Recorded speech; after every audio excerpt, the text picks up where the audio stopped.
Welcome to the Karma Verdict. Let us get started with today's story. My girlfriend sent me a text saying, I got back together with my ex. Wish me luck, and do not be mad.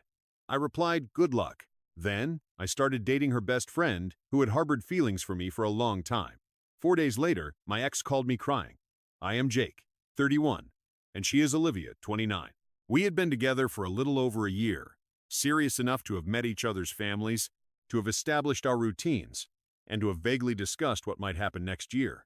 It was serious enough that her text message made absolutely no sense unless you already knew Olivia. Olivia always treated emotions as inconveniences. Hers were entirely legitimate. Everyone else's were negotiable. She liked to say she was direct, which mostly meant she said brutal things and expected to be applauded for her honesty. I stared at the screen of my phone for longer than I should have. I read it 3 times. The last sentence annoyed me the most. Do not be mad.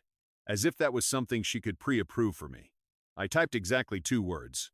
Good luck. No punctuation. No sarcasm. No follow-up message. She saw it immediately. She did not reply. It was very clear. She preferred departures that felt clean to her. The narrative in her head probably sounded something like, I was honest and he was mature. We both handled the situation well. She would undoubtedly tell people that later. I could already hear her saying it. I went to my job as a software developer just like any other day. I did not call in sick. I did not lose my footing. I just felt drained, as if someone had reached inside my chest and pulled out a load-bearing wall I had not even realized was there. Around noon, her Instagram story popped up on my feed. I should not have looked at it. I did anyway. It was a blurry photo of 2 coffee cups on a wooden table, one of which was clearly not hers. The caption read, full circle, followed by a white heart emoji. That is how I found out she had not just reconnected with her ex. She had already slipped seamlessly back into his life and out of mine, without even pausing long enough to feel embarrassed about it. I muted her stories after that, but I did not block her, not yet. That evening, my phone vibrated again. It was not Olivia. It was her best friend. And that is where things really began to change. Her best friend's name was Leah.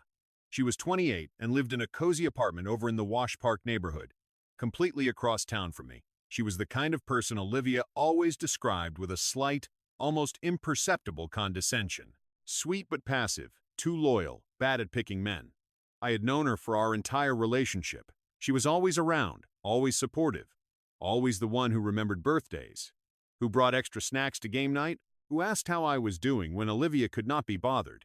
Her text was simple. I just heard the news. Are you okay? That single question hit me harder than Olivia's breakup text ever did.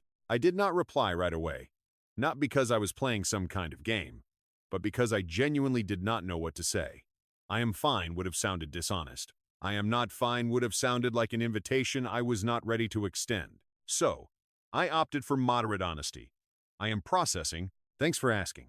3 little dots appeared, disappeared, then reappeared on my screen. I am so sorry, she wrote. You did not deserve that. There was no, she did not mean it like that. No. She is just lost right now. No defense of her friend. Just validation for me. We did not talk much more that night. Just a few more messages. Nothing flirty. Nothing heavy. Just 2 people acknowledging that something had ended badly. The next day, Olivia sent me another text. I just wanted to make sure there are no hard feelings between us. I really hope we can act like adults about this. It was classic Olivia, checking the emotional perimeter without stepping back inside, making sure I was not going to disrupt her new happiness with any of my own misery. I replied with the same energy as before. All good. Take care. She left me on read. Later that evening, Leah texted me again. Do you want to grab coffee sometime? No pressure, just to chat. I stared at the message for a long time. This is the part of the story where an internet forum would assume something shady was going on, like I was plotting my revenge or just looking for a quick rebound. I was not. I just did not want to feel invisible anymore. We met 2 days later in a quiet, independent coffee shop in a neighborhood where neither of us spent much time. It was neutral ground, free of any shared memories. Leah looked nervous when I walked in. She smiled a little too fast. She apologized for everything. The traffic, the weather, the general state of the universe. It was endearing in a way I had not felt in months. We talked for 2 hours about nothing important and about everything that was important. And at some point, somewhere between a laughing fit over a terrible movie we had both seen and realizing how smoothly our conversation flowed, I understood something that tied my stomach in knots. This was not a new feeling for her. She had not reached out just because she felt sorry for me. She had been holding this in for a long time, and suddenly Olivia's text wishing me good luck no longer felt like the end of something. It felt like the beginning of consequences she had not even begun to imagine yet. I tried to be responsible about it. That is the part that still makes me shake my head. After coffee, I told myself it was a one-time thing, a bond created by a shared difficult situation. Nothing more. Leah hugged me goodbye quickly, carefully, as if she were afraid of crossing a line, and said, "I am really glad you are doing okay." I went home feeling lighter than I had in weeks. Then I immediately got annoyed at myself for feeling that way. 2 days later, Olivia posted another picture, this time of her ex's arm, a highly recognizable tattoo wrapped around her waist. The caption read, "Some things are meant to come back." I completely muted her on all platforms after that. Stories, posts, everything. That same night, Leah wrote to me. Random question. "Are you free tomorrow night?" I hesitated for a moment, then replied, "Yeah, why?" "I was thinking about getting dinner as friends, if you are up for it." As friends. I appreciated that she said it out loud. Olivia never would have. Olivia thrived in ambiguity when it suited her, and demanded absolute clarity when it protected her. We went to a small Thai restaurant where neither of us had ever been. No history, no potential minefield of memories. Leah talked about her job as a second-grade teacher, about how exhausting it was to always be the reliable person for everyone. She joked about the fact that Olivia often called her boring, only to ask her for a significant favor right after. I listened, really listened. At one point, she laughed and said, "I always thought you were different. I just never thought it mattered." I did not ask her what she meant. I already knew. Walking her to her Subaru, there was a moment, neither dramatic nor cinematic, just a silent awareness hanging in the air between us. She looked at me as if she were waiting for permission to feel something. I said, "We can stop if we need to." She shook her head. "It is weirder if we pretend it is not there." We did not kiss that night, but when I got home, Olivia had sent me a text. "Hey, just a heads up. Can you grab my favorite hoodie next time you pass by my place?" I forgot it. No hello, no apology, just logistics. I stared at the message, then at Leah's name still open in my texts. That is when I realized Olivia had not moved on. She just assumed I would stay right where she had left me. And for the first time since her breakup text, I felt something that looked like resolve instead of a sense of loss. I did not reply to the hoodie text. Being ignored probably irritated Olivia more than any argument ever could. She hates being ignored. She hates not having that last thread of access. In her mind, exes are supposed to remain useful emotionally, logistically, socially. The next morning, Leah texted me first. "I hope I did not make things complicated last night." I typed back immediately, "No, it was easy." In a good way. There was a pause before she replied, "Yeah, it surprised me too." We did not label anything.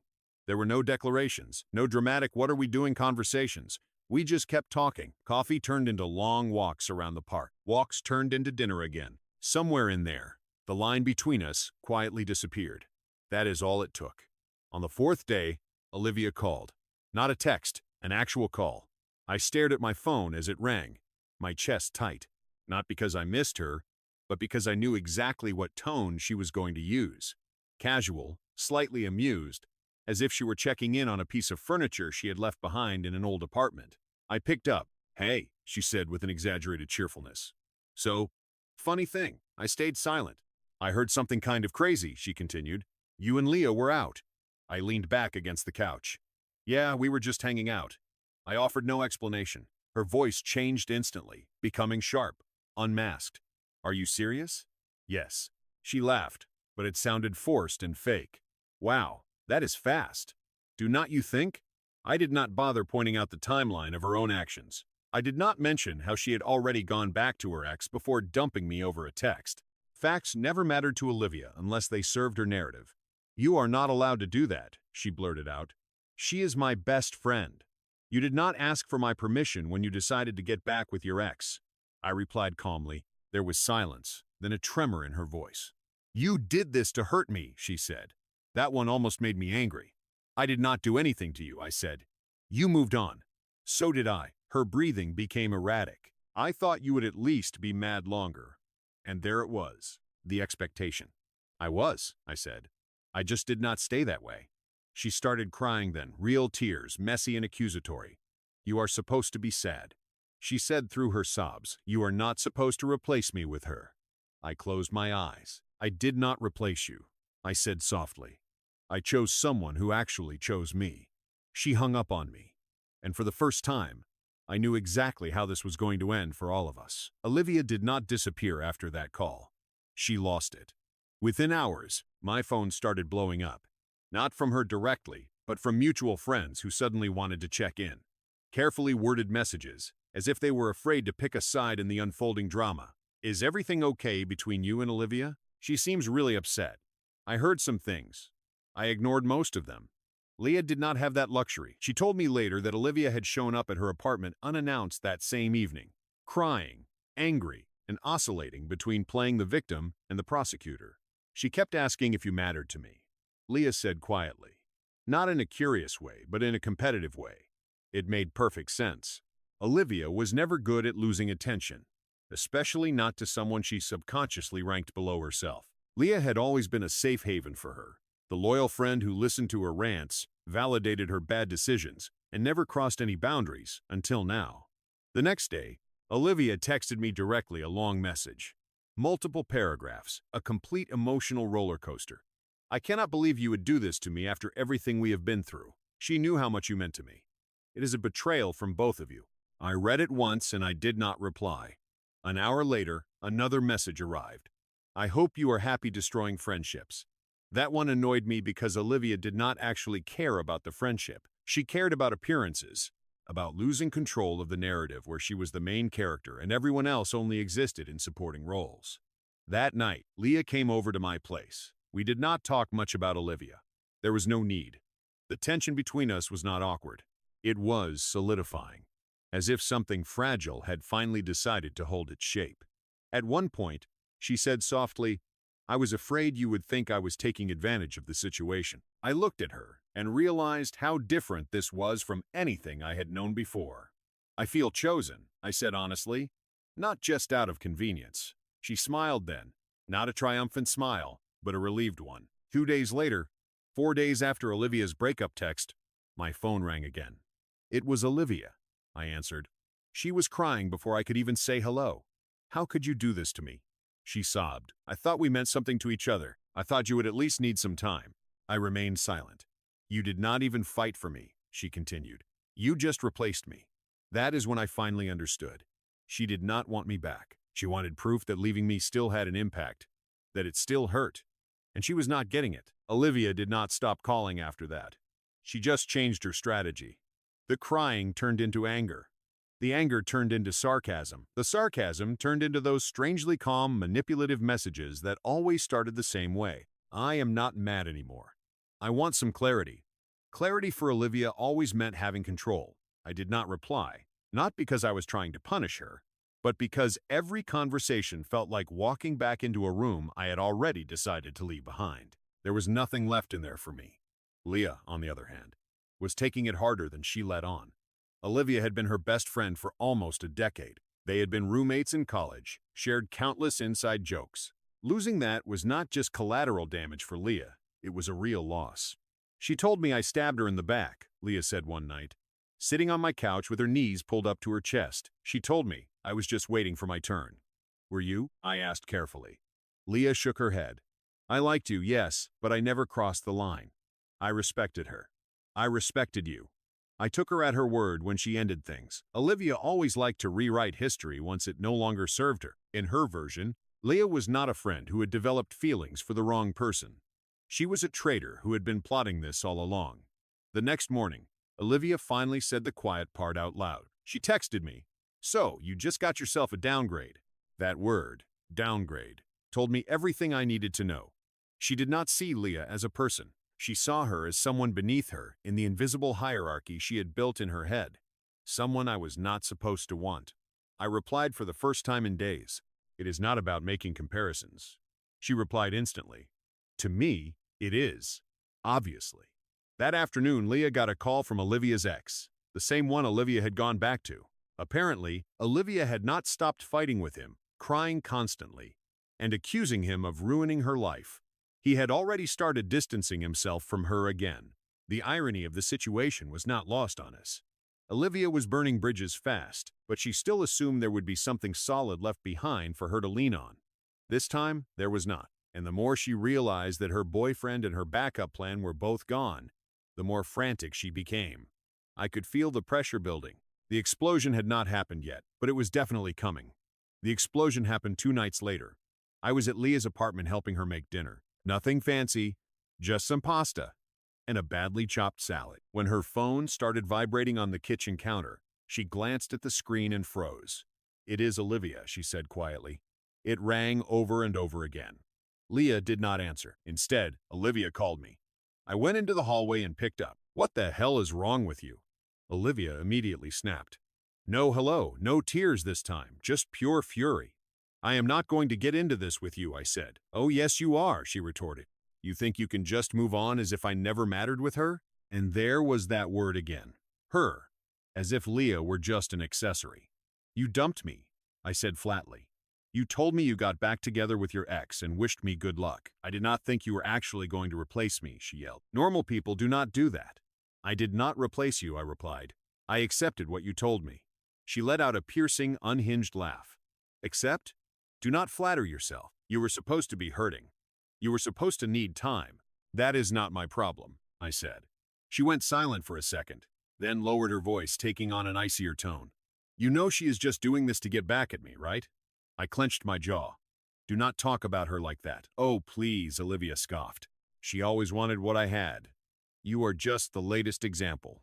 I hung up right there. When I walked back into the kitchen, Leah was sitting at the table, her hands wrapped around a glass of water she had not touched. "She hates me," Leah said softly. "No," I said, sitting across from her. "She hates losing." Leah nodded, but I could tell it still hurt. Losing a best friend, even a toxic one, leaves a mark. That night, Olivia sent one last message to a group chat with some of our mutual friends. "Just so everyone knows, I got dumped and betrayed. I guess loyalty does not exist anymore." I left the group without replying. Leah did too. And in that moment, something shifted. Olivia no longer controlled the narrative. She was screaming in a room that was quietly emptying out. After that night, everything went quiet. No calls, no texts, no vague posts, no friends checking in on her behalf. It was the kind of silence that only happens when someone finally realizes they have lost both the audience and the stage at the same time. Leah told me later that Olivia had tried to drastically backtrack. First, she went to her ex, the same guy she had left me for. She showed up at his place crying, telling him everything had fallen apart because she had made a terrible mistake. According to him, she wanted to be reassured, not to be held accountable. He gave her neither. He broke up with her again, for good this time. That is when the panic really set in for her. Olivia called Leah one last time. Not angry, not sarcastic, just broken. "She asked me if you were really happy," Leah said, her voice tight. "Not if I was okay. Not if she had hurt us, just if you were happy." It made sense. In that situation, too, Olivia never wanted other people's happiness. She wanted the comparison. If I was miserable, then her decision to leave made total sense. If I was fine, then she had miscalculated badly. A few hours later, my phone rang. It was an unknown number, I answered. "Hey," Olivia said softly, without any aggression, without any act. "It is me." I did not speak. "I am not calling to fight," she said quickly. "I just do not understand how it all happened so fast." I thought about it for a moment. "It did not," I said. "You just were not paying attention." She let out a shaky breath. "I did not think you would move on before me." That single sentence said more than anything else could have. "You told me you got back together with your ex," I replied. "I believed you. I did not think losing you would cost me anything," she whispered. I closed my eyes. "You do not get to choose the price once the transaction is done." She cried then, softly. "No more accusations, just grief and shock." "I really thought you would be there for me if it did not work out with him," she admitted. "I was," I said, "until you told me not to be." We stayed silent for a few seconds. "I hope you are happy," she finally said. "I am," I replied. It was the truth. She hung up without saying goodbye. I did not hear from Olivia for a week after that call. No texts, no surprise numbers, no dramatic posts. That kind of silence only happens when someone replays every decision they made, hoping one of them will suddenly make sense, if they just examine it closely enough. Then, late on a Friday night, she tried again. This time, it was not emotional. It was casual, random question. Are you really dating Leah? Or is it just a rebound? I stared at the message and felt nothing. No sting, no irritation, just clarity. I replied honestly, we are dating.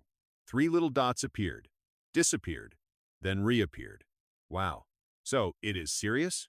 That question annoyed me more than it should have. Not because it was intrusive, but because of what it implied. That this seriousness was something she still needed to approve of. That I owed her an explanation for moving forward with my life. It is real, I typed. That is all that matters. She did not reply right away. When she did, it was a long message. I just do not understand how you could move on so easily. It makes me feel like what we had did not matter at all, that I was nothing to you, and there it was. The final pivot from anger to wounded pride. I took my time replying. What we had did matter, I wrote, but you ended it. I did not know there was a required mourning period. The typing dots stopped. Minutes passed. Then, so, that is it. You chose her. Really? Her over me? I shook my head, even though she could not see it. You chose first, I replied. That was the last message she sent that night. An hour later, Leah texted me from the other room. She messaged me. She asked if it was worth it. I walked in, sat next to her on the couch, and showed her my phone. Leah read the messages silently, then looked up at me. She still thinks this is about winning, she said. I nodded. Yeah. Leah snuggled up against me, resting her head on my shoulder. I am glad you did not stay where you were not chosen, she said softly. Me too. And I knew deep down that there was only one conversation left. The final call happened 4 days later. I was sitting on Leah's couch, half watching a show we were not really paying attention to, when my phone lit up with Olivia's name. Not a blocked number, not a burner phone, her real contact. I hesitated for a second, then answered, not because I owed her anything, but because I knew this was the end. She was already crying. I do not understand, she said between breaths. I really do not. You were supposed to be the safe choice. And there was the truth laid bare. I did not know that choosing myself meant losing you forever, she continued. I thought you would be there like you were before. I closed my eyes. You did not choose yourself, I said softly. You chose your ex and told me not to be mad about it. That is not what I meant, she blurted out before breaking down again. I thought you would wait. I looked at Leah, who gave me a small, reassuring nod without hearing a single word. I did not wait, I said. I moved forward. So, that is it? Olivia whispered. You are really happy with her? Yes, I said. No hesitation. No softening of the blow. A long silence followed. The kind that stretches on because there is nothing left to negotiate. I guess I misjudged you, she finally said. I did not think you had the strength to walk away. Me, neither, I admitted. Until you made it easy for me. She let out a shaky laugh that sounded more like a sob. I wish you had fought harder. I shook my head. I wish you had not said goodbye before you were ready to mean it. Another pause. Good luck, she said. The words now full of bitterness. The same words she did not expect to hear back from me. Good luck, I replied. I hung up. I blocked her number for the last and final time. Leah reached for my hand. I squeezed it back. Olivia thought she had ended things cleanly. She thought she controlled the timing, the fallout, and the story that would be told. What she never understood is this. You do not get to leave someone, tell them not to be mad, and then expect them to stay empty and waiting for you. She moved on first. I just did not come back when she realized she had made a terrible mistake. I chose to share this story today because it holds a powerful message about recognizing your worth. We often encounter situations where others try to overstep our boundaries and expect us to simply accept their behavior. You always have the absolute right to protect your energy and walk away from dynamics that disrupt your peace. Moving forward is never about proving a point or seeking revenge against those who have hurt you. It is actually a quiet act of self-respect and a necessary step toward your healing. True relationships must be built on a foundation of mutual kindness and active choice. You should never have to settle for being treated as a backup plan or an afterthought. I hope this discussion encourages you to prioritize your emotional safety and surround yourself with people who truly value you. If you enjoyed this video, please give it a thumbs up and subscribe to the channel to stay updated with our upcoming stories. Your support means the world to us.